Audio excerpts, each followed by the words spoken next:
back to the Salsa Soul Food YouTube channel where we get into all things health and wellness.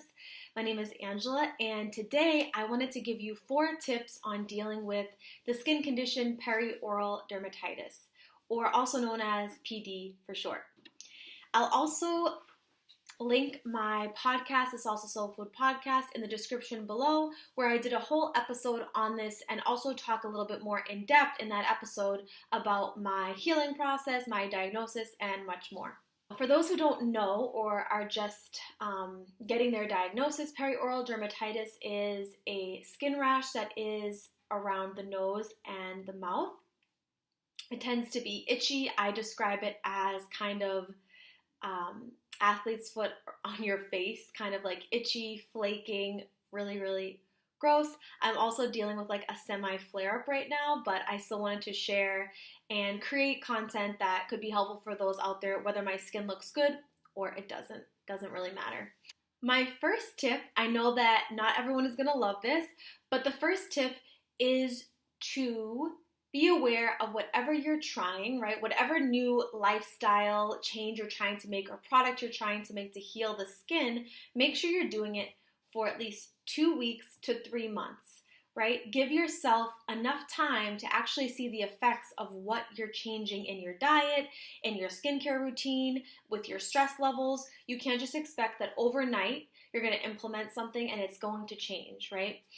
Of course, if something is getting worse, then you can do away with it, but give yourself that time. And I know not everyone loves this piece of advice because we all want to dive in and change so many things all at once, but then we can't see what's actually working for our bodies, and we spend a lot of money, right? And it's really hard. It's easier said than done, because when I started on like getting my PD like at bay or keeping it at bay, I was doing so many things. You know, I didn't lose a ton of money, but I still know that I could have slowed things down. So that's my number 1 tip, is whatever you are going to try to improve it, give it 2 weeks to 3 months, depending on what type of lifestyle change that is. Number 2 is to reevaluate your diet.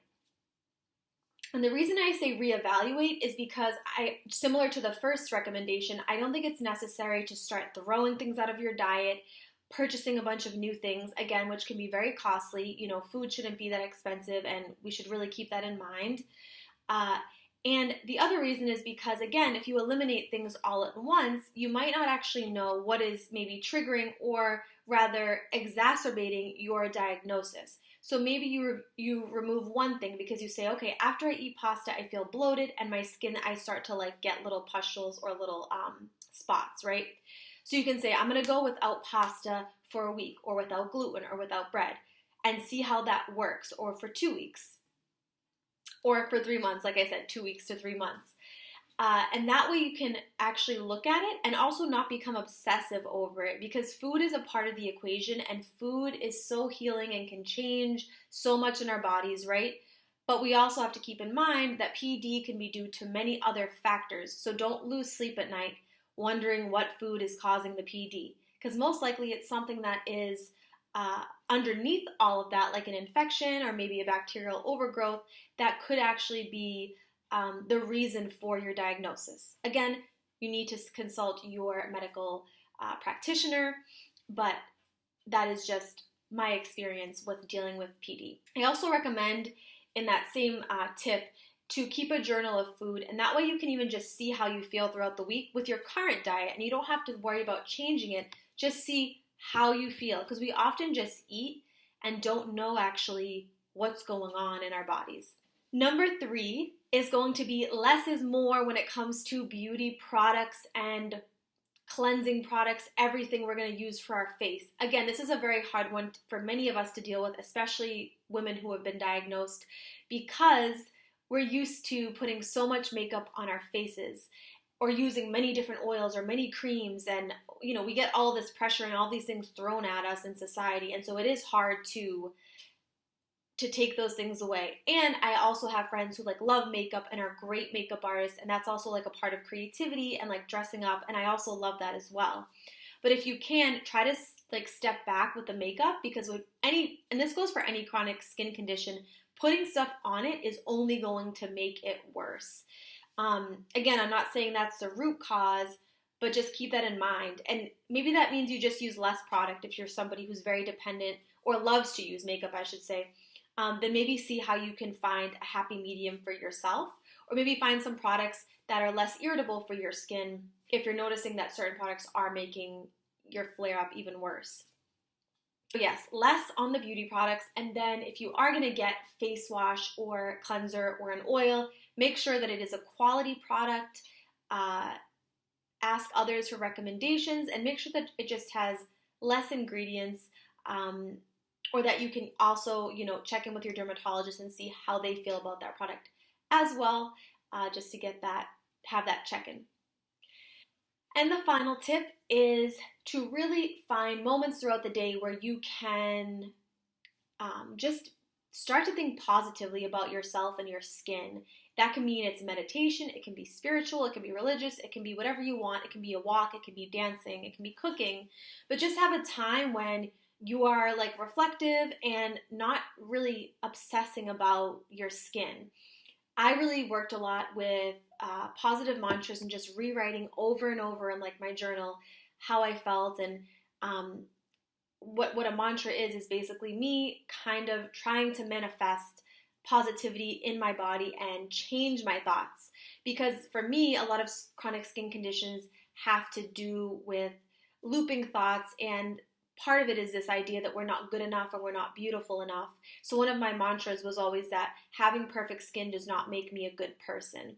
And I know that sounds very cliche or very cheesy for some people, but it's so true, because as a young woman, and then, or whoever you are, we're kind of always attracted to people that are, glowing and their skin looks amazing. But obviously I still want that, and we all want that, but that doesn't make you a bad or good person, right? So I really had to bring that into my mind and tell myself, okay, I can still do good in the world whether I have a breakout or not. And I think that it's crazy that that still is an issue for so many women, which is why I'm doing this video with a current breakout, which of course to you, you might not even notice it, or maybe you do. But yeah, I just think that's very important, of tapping into the positive psychology, or just having a moment to yourself where you can just reflect and try to just get in touch with yourself.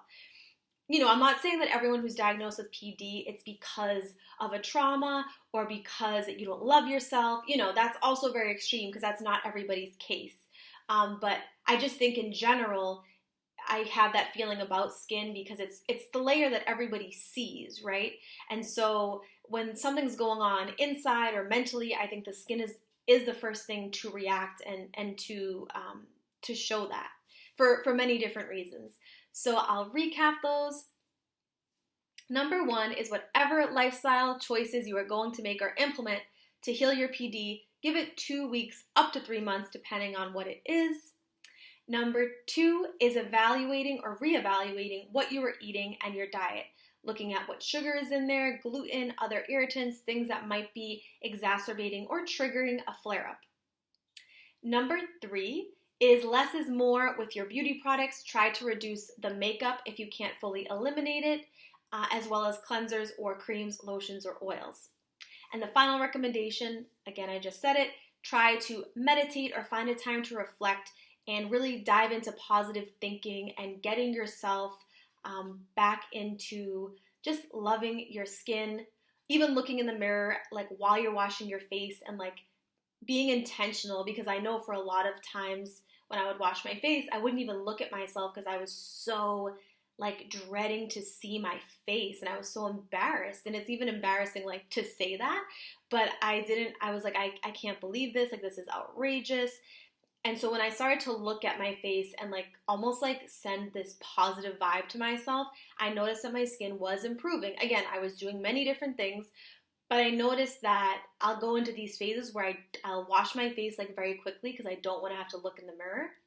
And recently I've tried again to get back in that rhythm of okay, embrace yourself, look at yourself, take it all in, be grateful for everything that you have. So I hope that those tips are helpful for you. Again, I'll link below to my Instagram account as well as the podcast, which both have some information about PD. And please share this with anyone who you think might help, or might benefit from watching this video. And please like, share, and subscribe to my channel below. Thank you.